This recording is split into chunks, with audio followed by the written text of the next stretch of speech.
Okay तो आज के लेक्चर के अंदर हम क्लियर करने वाले हैं आपके पास के इंटरनल सीएसएस क्या होती है। क्लियर है? हमने प्रीवियस लेक्चर के अंदर पढ़ा था कि there are 3 types of CSS. Clear? तो उन 3 टाइप्स के अंदर आपने एक सीएसएस का टाइप पढ़ लिया था जिसे हम इनलाइन सीएसएस कहते थे। क्लियर? और इस लेक्चर के अंदर हम पढ़ने वाले हैं कि आपके पास इंटरनल सीएसएस क्या होती है। क्लियर है?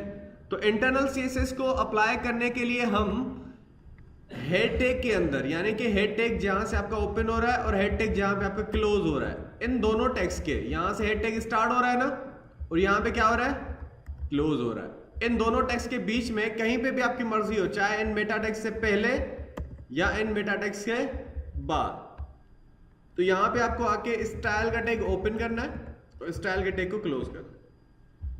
क्लियर? अब वहां पे हम इनलाइन के अंदर किसी भी टैग के ऊपर अगर सीएसएस अप्लाई करना चाहते थे तो होता क्या था कि हम पूरे उस टैग के स्टार्टिंग या ओपनिंग टैग के अंदर जाके स्टाइल का एट्रीब्यूट लगाते थे और जो भी हमें अप्लाई करना था अप्लाई कर देते थे। सपोज मेरे पास एक टैग है पैराग्राफ, सही है। अगर मैं इसी के ऊपर कुछ अप्लाई करना चाह रहा हूं तो स्टाइल और फिर मुझे जो भी सीएसएस अप्लाई करनी है मैं यहां पे कर लेता हूं। समझ में आया? क्लियर?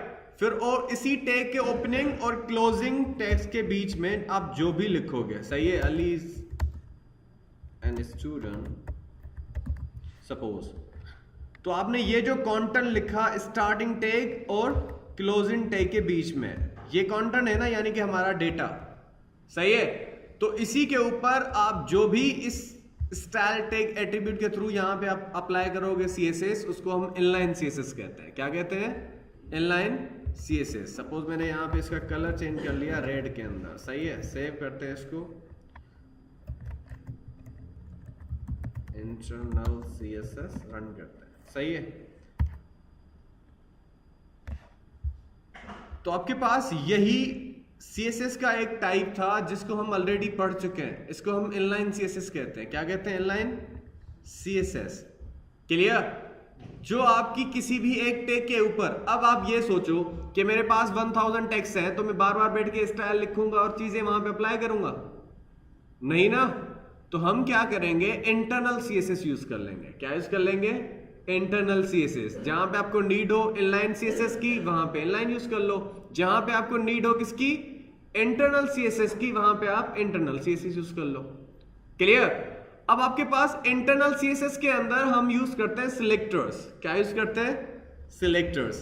तो अब सपोज मैंने इसके अंदर एक ही सिलेक्टर यूज करना है जिसका हम आईडी कहते हैं, उसको हम आईडी कहते हैं और वो हैश से स्टार्ट होता है। क्लियर है? इसका मैं नाम कुछ भी रख सकता हूं, फर्स्ट रख देता हूं। क्लियर? फिर इसी आईडी के अंदर हम यहां पे एक कर्ली ब्रैकेट्स देते हैं, फिर जितनी भी सीएसएस अप्लाई करनी होती है हम इन दोनों कर्ली ब्रैकेट्स के बीच में करते हैं। क्लियर? और मुझे यहां पे सपोज वही कलर अप्लाई करना था तो मैं यहां पे कलर लिखूंगा और रेड लिख दूंगा। समझ में आया? आप ऐसे समझ लो कि आपने एक सीएसएस के लिए एक आईडी बनाई है।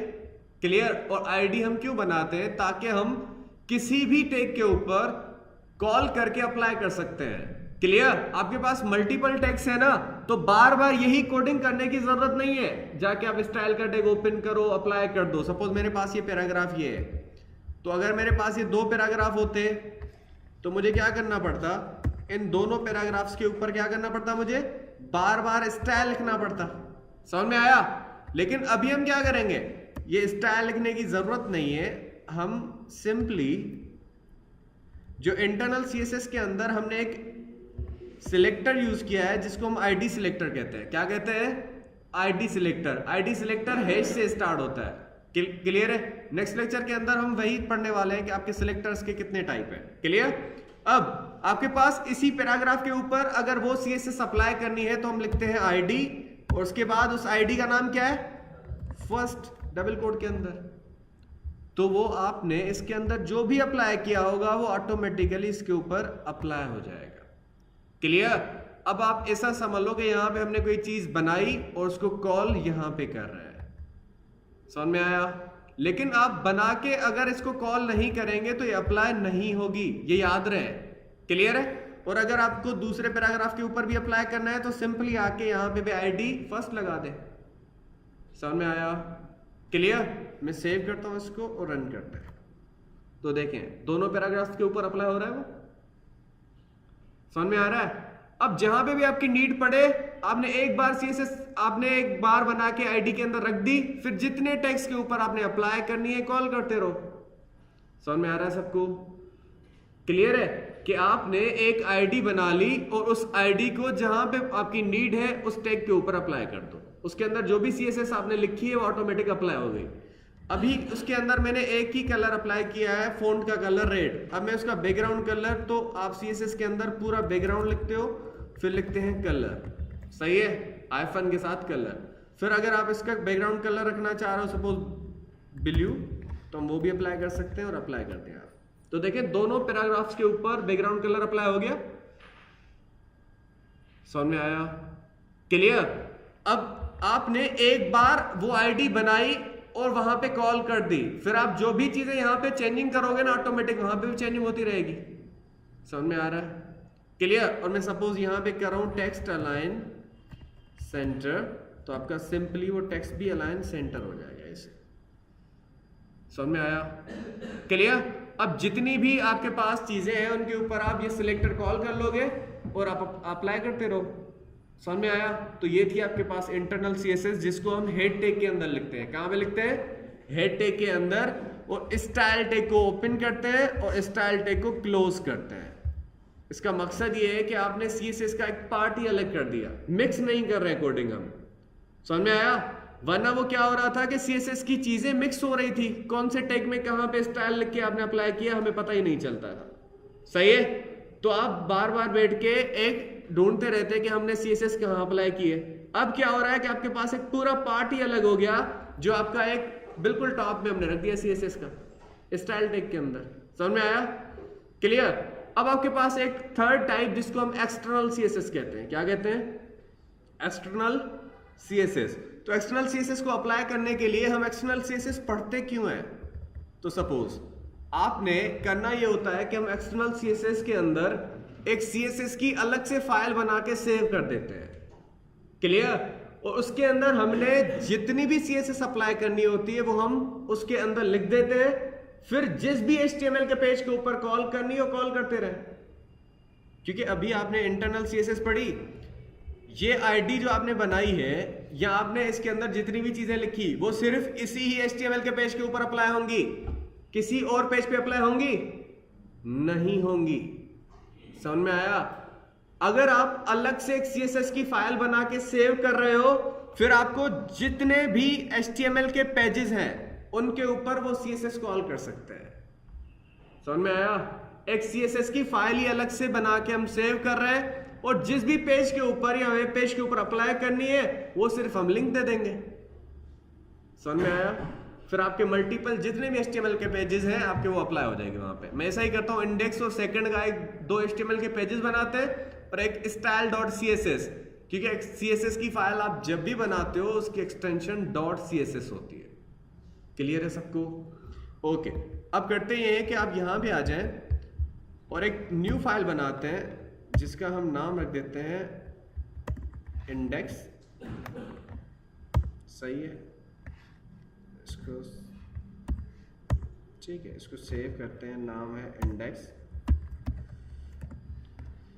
एक दूसरा फाइल बनाते हैं जिसका नाम रखते हैं आपके पास है सेकंड। क्या रखते हैं? सेकंड। अब मेरे पास दो फाइल है, एक है इंडेक्स, दूसरा है सेकंड। क्लियर? अब मैं इन दोनों फाइल्स के अंदर कुछ चीजें अप्लाई कर देता हूं। मैं कुछ भी अप्लाई नहीं करता, ये बॉडी टैग है ना, बॉडी टैग, मैं ऐसा करता हूं इस बॉडी टैग के ऊपर कुछ चीजें अप्लाई कर देता हूं। समझ में आया? या हम इसके अंदर कुछ टेक्स्ट भी लिख देते हैं कि दिस इज माय सेकंड, जो है आपके पास पेज, और ये मेरे पास क्या है,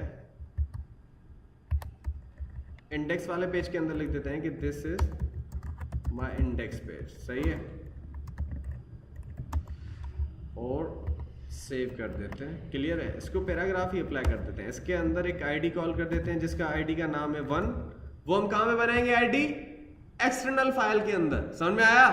ये वाला आईडी हम कहां में बनाएंगे? एक्सटर्नल फाइल के अंदर। मैं इसी पैराग्राफ को क्लोज कर देता हूं यहां पे as it is we have to go over there in second page and we have to put paragraph id is equal to 1। सही है, id का नाम वही होना चाहिए जो आपने वहां पे बनाई है CSS के अंदर। सही है, ये याद रहे। अब मैं Ctrl+N के थ्रू न्यू CSS फाइल बनाऊंगा। क्या बनाएंगे हम?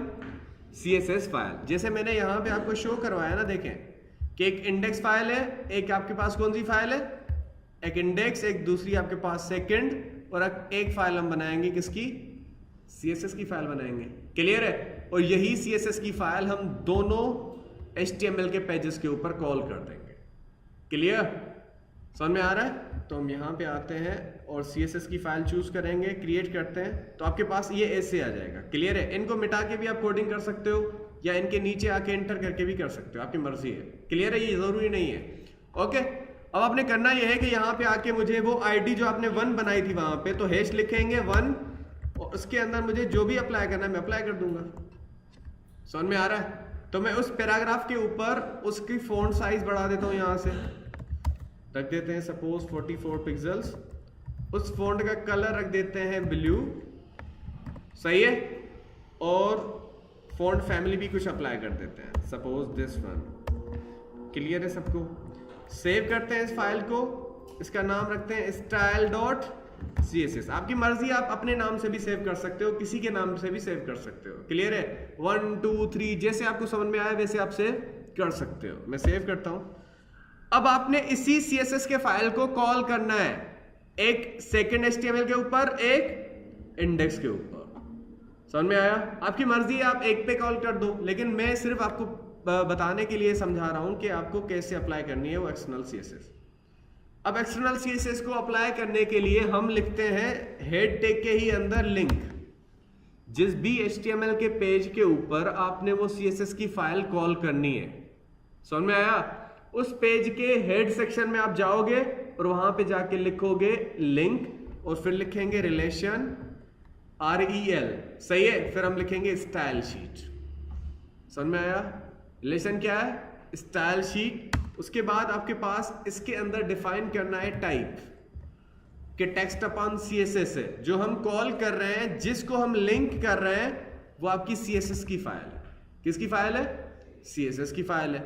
उसके बाद हम एक और चीज देते हैं जिसे हम एट्रीब्यूट करते हैं हाइपर रेफरेंस। अब हाइपर रेफरेंस के थ्रू हम वो फाइल ब्राउज करवाते हैं। क्या करवाते हैं? वो फाइल ब्राउज करवाते हैं जो आपने CSS की फाइल बनाई है। तो मैंने उसको style.css के अंदर सेव किया था, वो कॉल करवाता हूं और आपने इसको कवर कर देना है। समझ में आया?